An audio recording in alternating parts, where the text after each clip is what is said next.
રાજ્યના ખેડૂતો માટે માઠા સમાચાર। ચોમાસાના આગમનમાં થઈ શકે છે વિલંબ। અલ નીનોની અસરને પગલે રાજ્યમાં ચોમાસાના આગમનને લઈ થોડો વિલંબ થઈ શકે છે।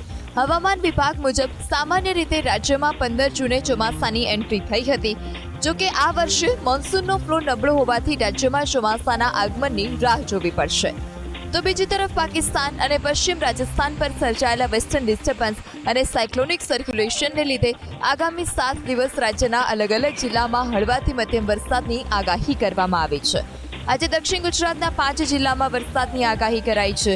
તો 15 અને 16 જૂને દક્ષિણ ગુજરાતના સુરત, તાપી, ડાંગ, નવસારી અને વલસાડમાં હળવાથી મધ્યમ વરસાદની આગાહી છે। જ્યારે સંઘ પ્રદેશ દમણ અને દાદરાનગર હવેલીમાં પણ વરસાદની આગાહી કરવામાં આવી છે। તો 17 જૂને સૌરાષ્ટ્રના ગીર સોમનાથ, અમરેલી, ભાવનગર અને મધ્ય ગુજરાતના છોટાઉદેપુર જિલ્લામાં છૂટાછવાયા સ્થળોએ હળવાથી મધ્યમ વરસાદની આગાહી કરાઈ છે।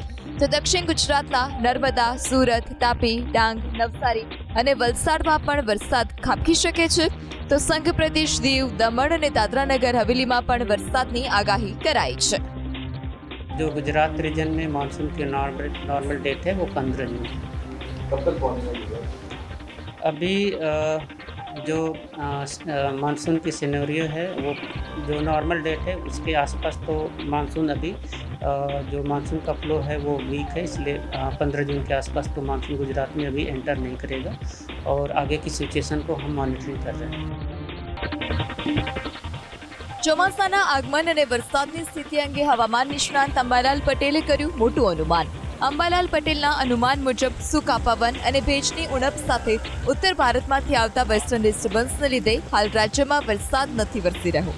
આટલું જ નહીં, ઉત્તર અરબ સાગરમાં સિસ્ટમ સક્રિય ન હોવાથી મુંબઈથી ચોમાસું આગળ નથી વધી રહ્યું, પરંતુ 16 જૂન બાદ બંગાળની ખાડીમાં લો પ્રેશર બનવાની શક્યતા છે, જેથી 20 જૂન સુધી રાજ્યના અલગ અલગ જિલ્લાઓમાં પ્રી મોન્સૂન એક્ટિવિટીનો વરસાદ વરસી શકે છે।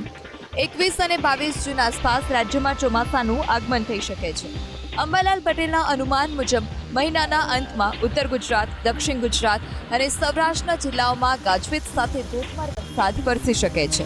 26 જૂનથી 28 જૂન વચ્ચે મુંબઈમાં ભારે વરસાદનું અંબાલાલ પટેલે અનુમાન વ્યક્ત કર્યું। લગભગ આગામી તારીખ 21-22 જૂનથી વરસાદ ઋતુ બેસશે અને ધીરે ધીરે વરસાદ થતાં લોકોને ગરમીમાંથી રાહત મળતી જણાશે। પરંતુ વરસાદ નહીં થવાનું કારણ જોઈએ તો લગભગ સૂકા પવનો અને ભેજની ઉણપ, બીજું અન્ય ભાગ વેસ્ટર્ન ડિસ્ટર્બન્સ જે ઉત્તર ભારતમાંથી આવે છે, ગંગા જમનાના મેદાનો તપવા જોઈએ પણ તેના બદલે વરસાદ આવી રહ્યા છે તે। બીજું અરબ સાગરમાં કોઈ સિસ્ટમ સક્રિય થતી નથી। દક્ષિણ અરબ સાગર સક્રિય છે પણ ઉત્તર અરબ સાગર સક્રિય નથી, એટલે મુંબઈથી ચોમાસું આગળ વધતું નથી।